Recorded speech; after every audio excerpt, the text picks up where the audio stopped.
Hello friends, मेरा नाम है संतोष सरनाइक और मैं आज के वीडियो में आपको पढ़ाने वाला हूँ मोनोफेजिक लिक्विड डोसेज फॉर्म के बारे में।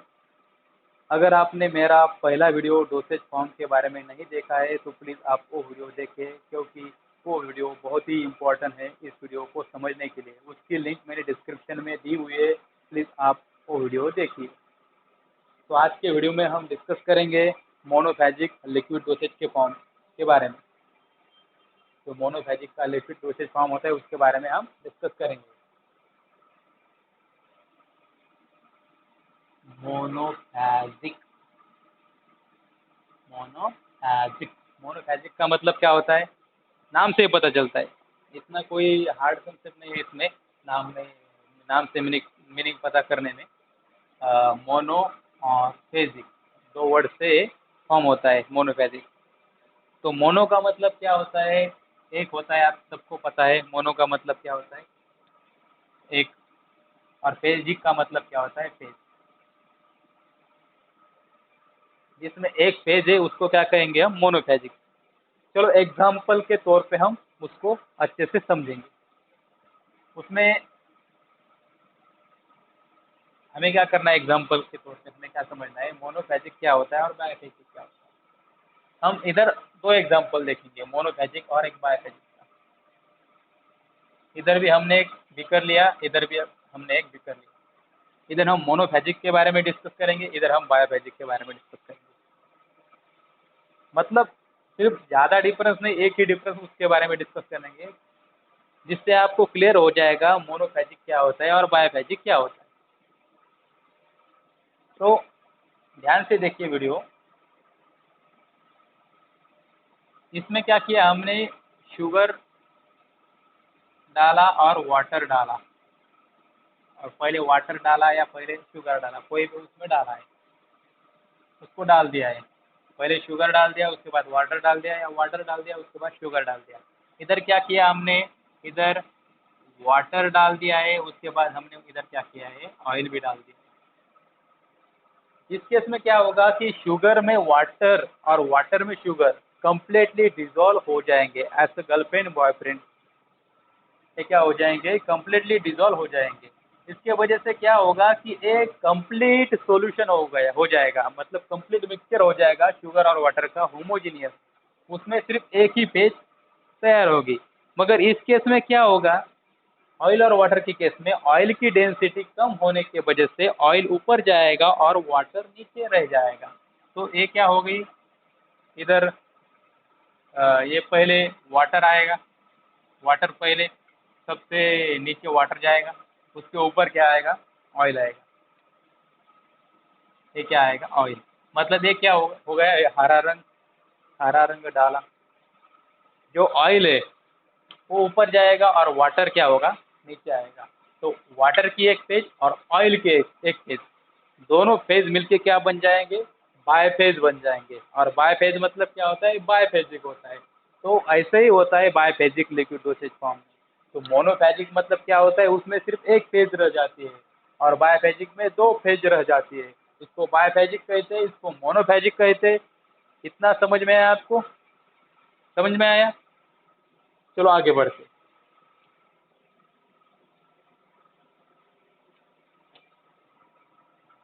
तो मोनोफेजिक में हम पर्टिकुलरली सॉल्यूशन के बारे में डिस्कस करेंगे। सॉल्यूशन के अंडर ही मोनोफेजिक वाले सारे डोसेज फॉर्म आते हैं। तो सॉल्यूशन क्या होता है, बचपन से आप पढ़ रहे हैं। अगर सोल्यूट और सोलवेंट को मिक्स कर देंगे तो क्या बनेगा, सॉल्यूशन बनेगा। सॉल्यूशन का मतलब क्या होता है, सोल्यूट प्लस सोलवेंट। क्या होता है, सोल्यूट प्लस सोलवेंट। इसको क्या कहते हैं हम, सॉल्यूशन कहते हैं। मगर कब कहेंगे उसको सॉल्यूशन, अगर सोल्यूट है, ये जो सोल्यूट है, ये जो सोलवेंट में है, अगर वो कंप्लीटली मिक्सिबल हो जाएगा, मतलब होमोजीनियसली, अगर वो जब मिक्स हो जाएगा तो हमें क्लियर सॉल्यूशन दिखेगा, उसको क्या कहेंगे हम, सॉल्यूशन कहेंगे। अगर ये सोल्यूट इस सोलवेंट में कंप्लीटली मिक्सचर हो जाएगा और होमोजीनियस सॉल्यूशन बनाएगा तो उसको हम क्या कहेंगे, सॉल्यूशन कहेंगे। तो सॉल्यूशन के बहुत सारे टाइप होते हैं, हम वो टाइप देखेंगे पहले।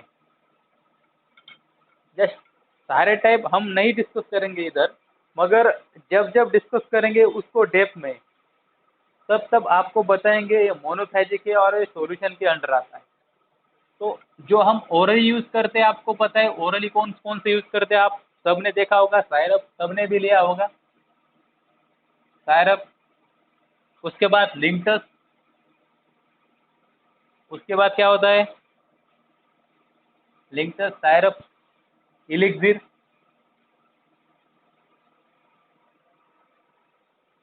ये क्या हम ओरली लेते हैं। उसके बाद टिंचर भी आता है, टिंचर इसमें नहीं आता ओरल में, ओरल में आता भी है नहीं भी आता है, ये मुझे इतना पता नहीं, मगर सिरप, लिंटस, इलिक्सिर, टिंचर आता है ओरल में। तो टॉपिकल में क्या आता है, लोशन और लिनीमेंट आता है, लोशन, लिनीमेंट आता है। ओके, उसके बाद बॉडी कैविटी में कौन से इंसर्ट करते हैं हम, आई में इंसर्ट करते तो आई ड्रॉप, ईयर में इंसर्ट करते तो ईयर ड्रॉप, नोज में इंसर्ट करते तो नसल ड्रॉप, और एक डचेस आता है जो हम वजाना के वजाइनल इरिगेशन के लिए यूज करते हैं इस डचेस का। तो ये थे कुछ डोसेज फॉर्म जो मोनोफेजिक के अंदर आते हैं और सॉल्यूशन के अंदर आते हैं। सॉल्यूशन क्या होता है, मोनोफेजिक होता है। तो फार्मुलेशन कंसिडरेशन में दो पॉइंट आते हैं। आप बोलेंगे फार्मुलेशन कंसिडरेशन क्या होता है, लैकमन और लिबरमन इंडस्ट्रियल फार्मेसी एडिशन 4 के बुक में दिया हुआ है फार्मुलेशन कंसिडरेशन। आपको उस बेसिस पे मैं पढ़ा रहा हूँ, आपका एक भी कंसेप्ट इधर नहीं छूटेगा, सारे कंसेप्ट आपके मैं क्लियर करूंगा। इतना समझ में आया आपको? चलिए नेक्स्ट, फार्मुलेशन कंसिडरेशन।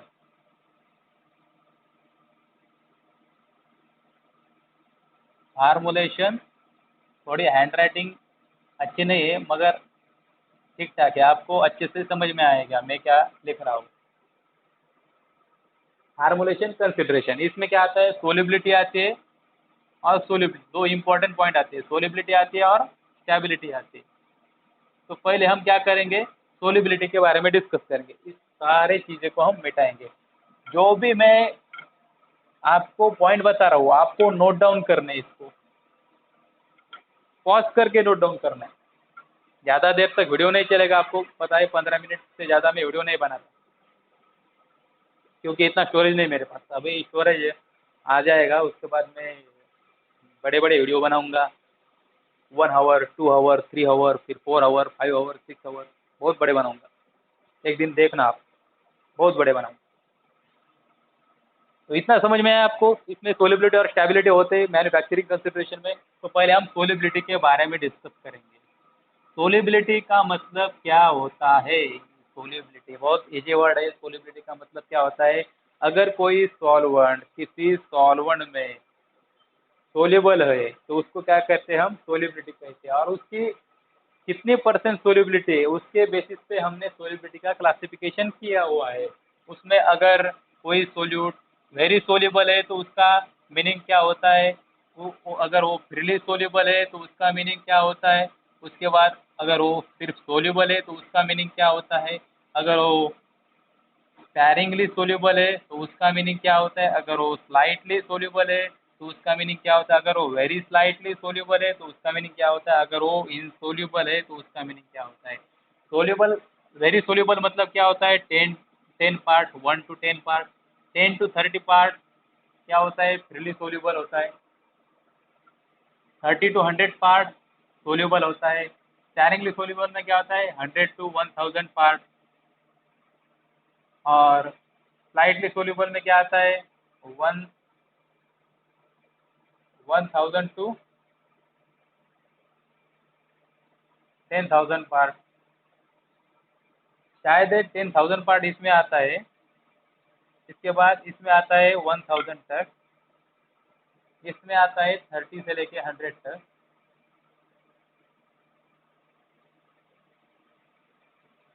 इसमें आता है 1 पार्ट।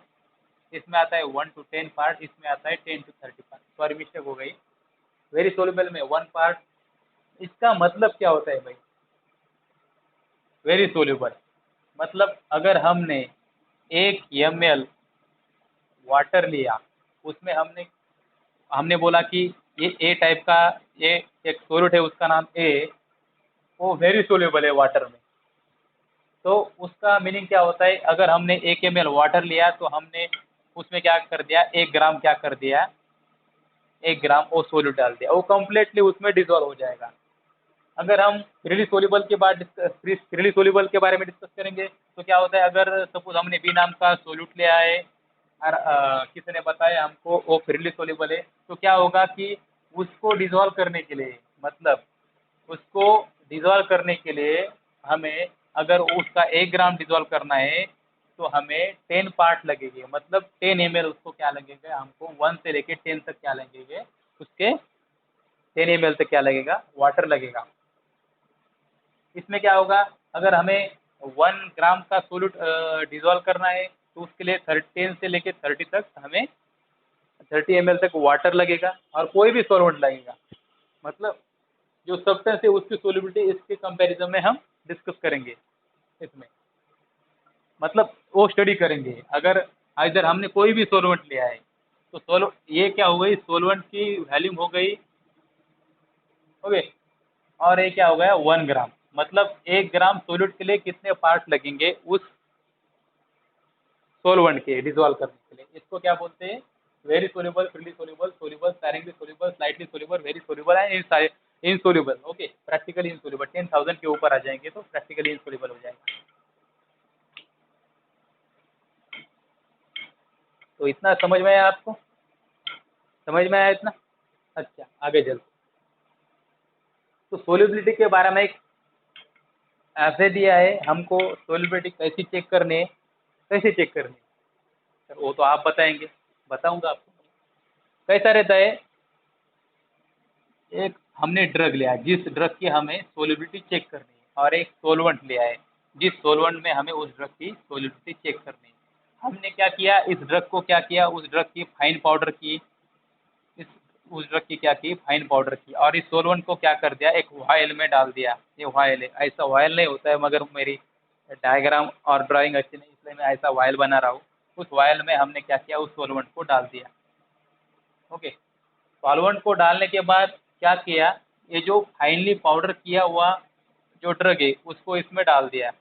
अगर पहली बार में वो वेरी सोल्यूबल आ गया उस सॉल्वेंट में, ये फाइन पाउडर, और दूसरी बार चेक किया उस बार भी वो वेरी सोल्यूबल आया, तो क्या कहेंगे, वो इक्विलिब्रियम रिच हो गया ऐसा कहेंगे, और हमारी सोल्यूबिलिटी की टेस्ट पास हो गई ऐसा कहेंगे हम।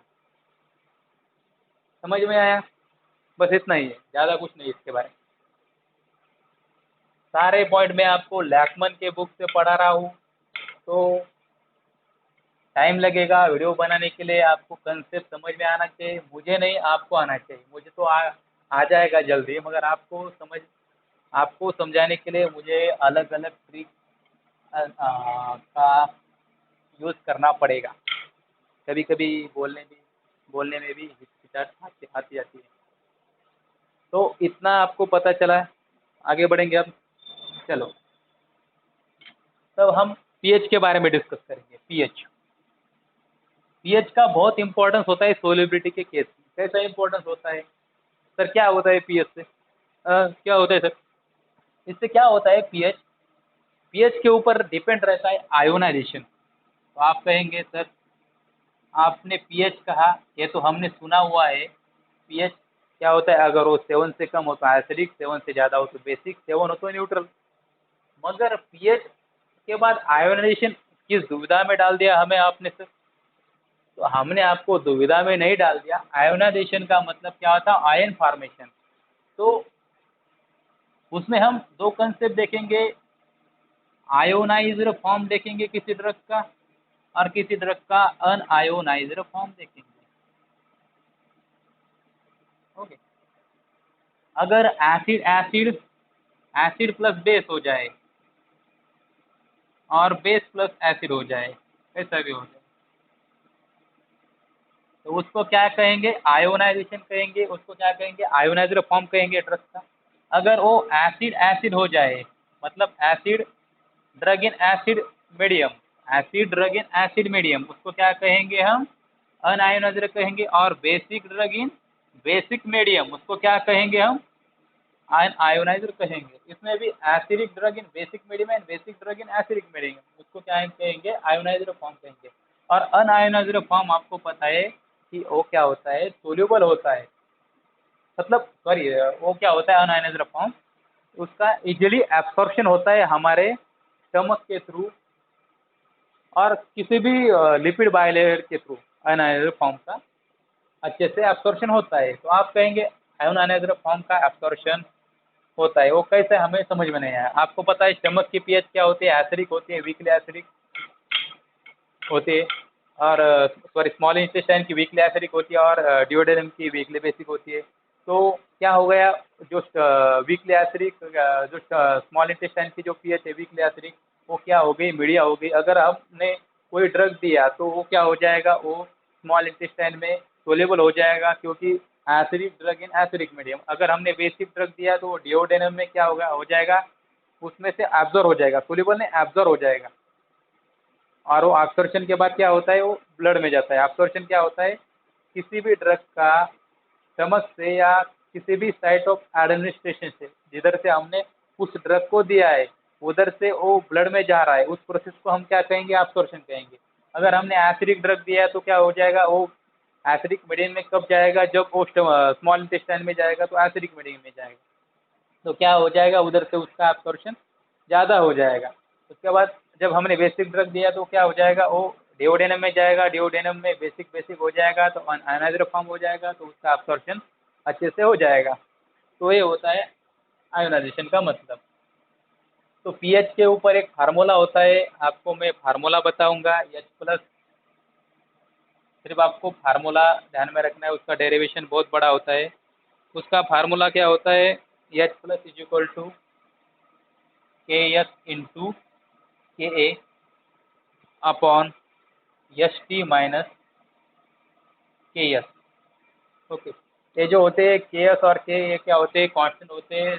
ST क्या मतलब क्या होता है, ST का मतलब होता है टोटल सोलिबिलिटी, और H+ का मतलब क्या होता है, पीएच। तो इसके बेसिस पे हम आज एक प्रॉब्लम देखेंगे, उसके बाद ये वीडियो ख़त्म करेंगे। अगले वीडियो में बाकी बातें डिस्कस करेंगे।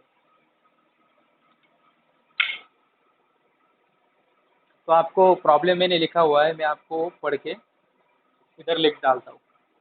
What must the pH of an aqueous formulation to maintain in solution 10 milligram पर लीटर, मतलब क्या होता है, What must be the, मैं लिख डालता हूँ, What must be the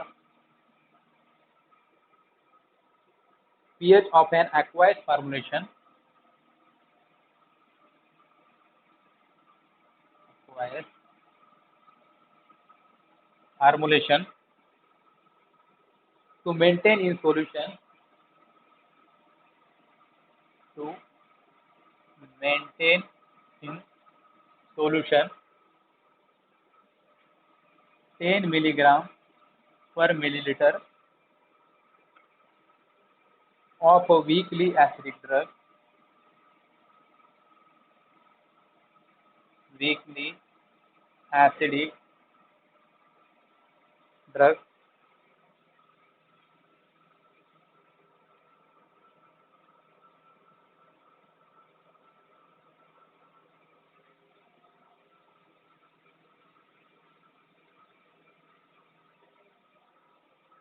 okay.